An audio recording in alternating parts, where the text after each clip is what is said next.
पटियाला में हुई हिंसक झड़प का सीसीटीवी फुटेज जो है वो सामने आया है। पुलिस की मौजूदगी में हुए बवाल के बाद कई तरह के सवाल उठ रहे हैं। दूसरी तरफ इस मुद्दे पर राजनीति भी चरम पर है और आरोप प्रत्यारोप का दौर जारी है। अब तक के घटनाक्रम पर दिखाते हैं आपको पूरी रिपोर्ट।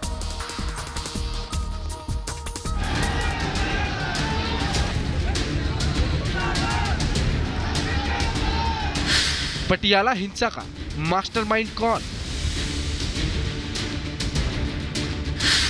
कब गिरफ्तार होंगे पटियाला के गुनहगार? सियासत जारी, एक्शन की बारी। पटियाला में हिंसा के बाद आप सरकार ने कड़ी कार्रवाई का ऐलान किया है। पुलिस ने इस मामले में अब तक 3 लोगों को गिरफ्तार किया है, लेकिन मुख्य आरोपी खालिस्तानी समर्थक बारजिंदर सिंह अब तक पुलिस की गिरफ्त से बाहर है। अब तक शिवसेना से निकाले गए हरीश सिंगला, कुलदीप सिंह, दलजीत सिंह, बारजिंदर सिंह। पटियाला में खालिस्तानी समर्थकों के बवाल के बाद अब लोग गुस्से में हैं और पुलिस पर भी सवालिया निशान खड़े हो रहे हैं। पंजाब सरकार ने कई बड़े अधिकारियों के खिलाफ इस मामले में एक्शन लिया है। पटियाला के आईजी राकेश अग्रवाल को हटा दिया गया है, जबकि एसएसपी, एसपी, डिप्टी एसपी और एसएचओ को शिफ्ट कर दिया गया है। मुखविंदर सिंह छीना को नया आईजी बनाया गया है। वहीं दीपक पारेख नए एसएसपी और वजीर सिंह नए एसपी होंगे। अब तक हुई कार्रवाई से हिंदू संगठन संतुष्ट नहीं है। उन लोगों को मेरी खुली चेतावनी है कि अगर दोबारा आने का विचार हो तो समा बांध के आए। यहाँ मंदिर नहीं, कहीं का भी समा बांध ले। जहाँ 2-2 हाथ होना चाहते हैं, हम होने को तैयार हैं। और उनको ये बात कर समझ आ गई होगी कि उन्होंने एक साजिश के तहत बगैर बताए 500 लोगों ने हमला किया। मेरे 15 सिपाहियों ने उनको धज्जियाँ उड़ा दी, मार मार पत्थर यहाँ से भगाया, खुदेड़ा। और एसएसपी की बहुत तारीफ करते हैं इस बात की कि एसएसपी ने स्वयं गोली चलाई। 2 दिन बाद मांगे अगर आपकी नहीं मानी जाएगी तो किस तरह की रणनीति अपनाएंगे आप लोग? सबसे पहले एक रोष मार्च होगा जो आज होना था। उसके बाद फिर गर्म नीति से हम बात करेंगे जिसकी जिम्मेदार सरकार होगी। इस पूरे मामले में पंजाब के मुख्यमंत्री भगवंत मान का बयान भी सामने आया है। मान ने कहा है कि ये मामला 2 समुदायों का नहीं बल्कि 2 राजनीतिक दलों का है। मान ने इस मामले में कार्रवाई की बात भी कही। ये मसला 2 समुदायों का नहीं था, ये 2 पॉलिटिकल पार्टियां आपस में उनके वर्कर लड़े थे और पंजाब की सोशल बॉन्डिंग बहुत जबरदस्त है। तो पुलिस अधिकारियों को बदल दिया गया है और अभी पीस कमेटी की मीटिंग चल रही है, सब कुछ हो। सीसीटीवी में कैद हुई इन तस्वीरों को गौर से देखिए। 29 अप्रैल को खालिस्तानी समर्थकों और शिवसेना कार्यकर्ताओं के बीच हिंसक झड़प हुई थी।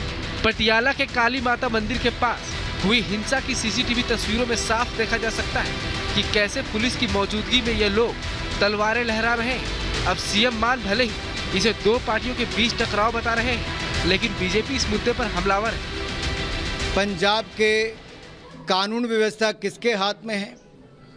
क्या पंजाब के मुख्यमंत्री, वहाँ की सरकार कुछ कर पा रही है? किसकी शह पर ये सब हुआ है? क्या उन लोगों के खिलाफ कड़े कदम उठाए जाएंगे जिन्होंने शांति को भंग करने का प्रयास किया है? पटियाला में हिंसक झड़प के बाद शहर में बड़ी तादाद में पुलिस बलों की तैनाती की गई है। यहाँ चप्पे चप्पे पर पुलिस बल मुस्तैद है। जहाँ रिपब्लिक की टीम मौजूदा हालातों का जायजा लिया। पटियाला में कल जो स्थिति देखने को मिली थी उसके बाद आज तस्वीर थोड़ी बदली नजर आ रही है। इस वक्त मैं काली माता मंदिर के ठीक बाहर खड़ा हूं। आप देखिए कल की जो स्थिति बनी थी, जो सौहार्द को बिगाड़ने की कोशिश की गई थी, उसके बाद कैसे आज व्यवस्थाओं को दुरुस्त किया गया है। पूरी चाक चौबंद सुरक्षा व्यवस्था यहाँ है। मैं कहूँगा अपने विजय संतोष को दिखाएं दूर से कि कैसे पुलिस फोर्स की व्यवस्था की गई है, कहीं से कोई चूक ना रहे, इसकी पूरी व्यवस्था की गई। खुद एसएसपी मौके पर पहुंचे थे नानक देव और उन्होंने जायजा लिया है सुरक्षा व्यवस्था का। बिल्कुल आम जनजीवन, बिल्कुल सामान्य नॉर्मल लाइफ बिल्कुल यहाँ पे देखने को मिल रही है, लेकिन पुख्ता व्यवस्था, चाक चौबंद व्यवस्था पुलिस की तरफ से भी की गई है।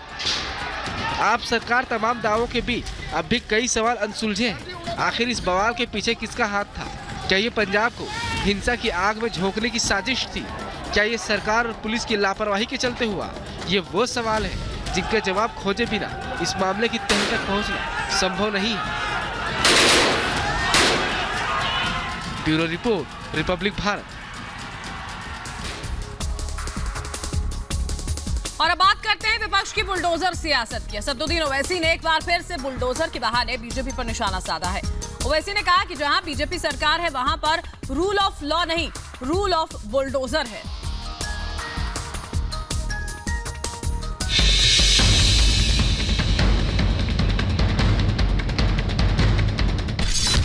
बुलडोजर पर भड़के भाईजान।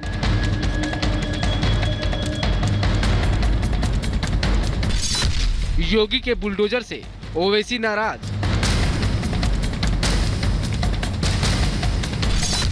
बुलडोजर बहाना, मकसद भड़काना।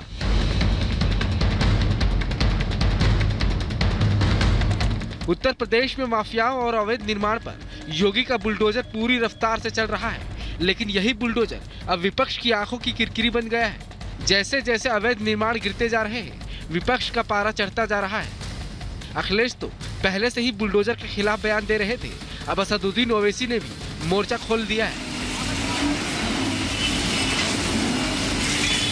जहाँ जहाँ बीजेपी की सरकारें हैं वहाँ पर रूल ऑफ लॉ नहीं है, बल्कि रूल बाय बुलडोजर चल रहा है। एक नया जूरिस्प्रूडेंस क्रिएट हो गया, बुलडोजर जूरिस्प्रूडेंस, क्योंकि वहाँ की बीजेपी की सरकार को कोर्ट पर, संविधान पर, पुलिस पर कोई भरोसा नहीं है। तो इसलिए कलेक्टिव पनिशमेंट के तौर पर मुस्लिम समाज को कलेक्टिव पनिशमेंट दिया जा रहा है, जो हमारे देश के लिए, हमारे देश की कॉन्स्टिट्यूशन के लिए, संविधान के लिए, देश की जुडिशियल सिस्टम के लिए बहुत गलत है ये।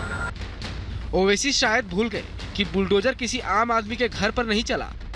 आम लोगों की गाड़ी कमाई लूटने वाले माफिया या फिर अवैध इमारतों को मिट्टी में मिलाया गया है। अगर ओवैसी को ये कार्रवाई गलत लगती है तो उन्हें रूल ऑफ लॉ के अनुसार अदालत में जाना चाहिए, ना कि कोरी बयानबाजी करनी चाहिए। ओवैसी ने चुनौती देते हुए कहा कि हम लड़ेंगे। किसी माइका लाल में हिम्मत नहीं है कि हमारे को पंचिंग बैग बना सके, याद रख लो आप। सुनिए आप, नहीं सुनिए, हम पंचिंग बैग नहीं है, हम इंसान हैं, भारत के नागरिक हैं। अगर कोई ये समझ रहा है कि पंचिंग बैग है तो ये गलत समझ रहे हो लोग। हमारा मानना ये है कि देश की जो पॉलिटिक्स हो रही है उसमें पूरी कोशिश ये हो रही है कि सबसे बड़ा हिंदुत्व की आइडियोलॉजी पर कौन मानने वाला है। तो उसमें कांग्रेस भी रेस में है, भाजपा है, शिवसेना है, आप पार्टी है, एनसीपी है, समाजवादी पार्टी है। सब भी दिखाना चाह रहे हैं कि हिंदुत्व आइडियोलॉजी में हम सबसे आगे हैं। असदुद्दीन ओवैसी यही नहीं रुके, यूनिफॉर्म सिविल कोड पर भी उन्होंने विरोध जताते हुए कहा कि देश को इसकी जरूरत नहीं है।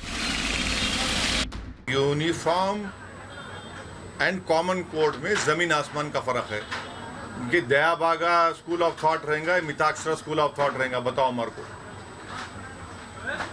और हिंदू अनडिवाइडेड फैमिली में टैक्स रिबेट मुसलमानों को, सिख को, क्रिश्चियन को क्यों नहीं मिलता भाई? ये राइट टू इक्वालिटी का वायलेशन नहीं है? मगर आपको फिक्र है यूनिफॉर्म सिविल कोड की, हम इसके खिलाफ है। और लॉ कमीशन खुद ये कह दिया कि भारत में यूनिफॉर्म सिविल कोड की जरूरत नहीं है। हमेशा संविधान की दुहाई देकर एक खास समुदाय की बात करने वाले ओवैसी आज यूनिफॉर्म सिविल कोड के विरोध में उतर गए हैं। देश के सभी नागरिकों के लिए बिना भेदभाव यूनिफॉर्म सिविल कोड संविधान की भावना है, जिसकी वकालत देश के कई अदालतों ने भी किया है। ऐसे में सवाल ये उठता है कि यूनिफॉर्म सिविल कोड को नकारने का अधिकार ओवैसी को किसने दिया? Bureau report, Republic Bharat.